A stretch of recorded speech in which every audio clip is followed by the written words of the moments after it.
The purpose of my Action Research project is to address the issue of efficiently providing training on the technology systems we use at Keystone College. The popularity and effectiveness of tutorial websites for teaching inspired the idea to make this type of training available to Keystone on a large scale. Online trainings like these can be available at any distance or at any time of day, and reach a larger audience as opposed to offering the trainings in a face-to-face classroom. I began work on a website system that could house and manage all of the media content that would be required to make these trainings accessible.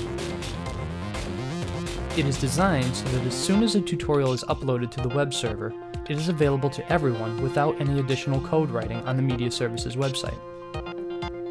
This speeds up the time it takes to keep the tutorials organized and up to date.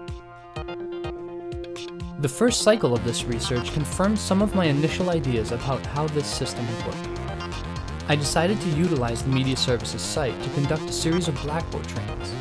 In the past, Blackboard training was typically provided in a classroom via a lecture explaining what the user would need to know to operate the system. Some of the problems with this are that there is more material that needs to be covered than time allows in a single training session. Also, many of the users learn at different speeds, so oftentimes the classes are halted so that everyone can catch up.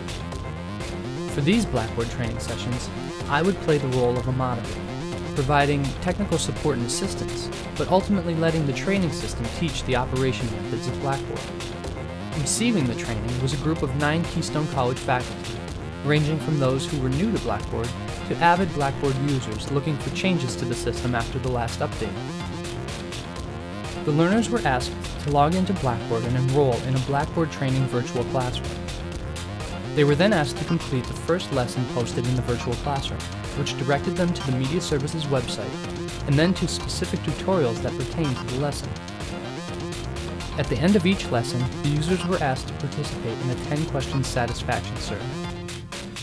The website's activity throughout the research cycle was monitored via Google Analytics. This program can track the amount of visits to a website, where these visitors are coming from, and what pages they visit while they're there.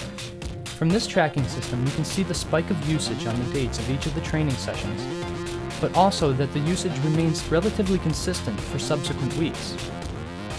This reaffirms that users who participated in the Blackboard trainings actively referred back to the website for additional training. Filtering operational support of these technology systems to the Media Services website frees support hours required for individual or small group training. By the end of the training, I had compiled the list of issues that needed to be addressed within the methodology. There were some display and functionality issues with the Media Services website on certain browsers. There was also some vernacular in the training lesson that seemed to be confusing to some users. I also found out that the surveys conducted in Blackboard do not store results. They are designed as risk-free practice tests, and none of the submitted answers were recorded.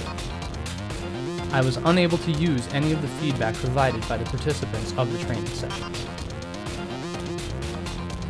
The first cycle of my research, however, was very rewarding, and I feel optimistic about the future of this training system.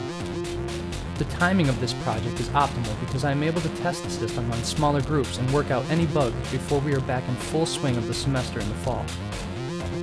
In preparation for the second cycle of this research project, tutorials are being created for several other software platforms employed at Keystone, and adjustments will be made to the tracking system to better reflect the exact usage of the training system. The plan is to have a full library of tutorials available to the campus by the start of the fall semester to help orient incoming freshmen to the systems they will be using throughout their time at Keystone College.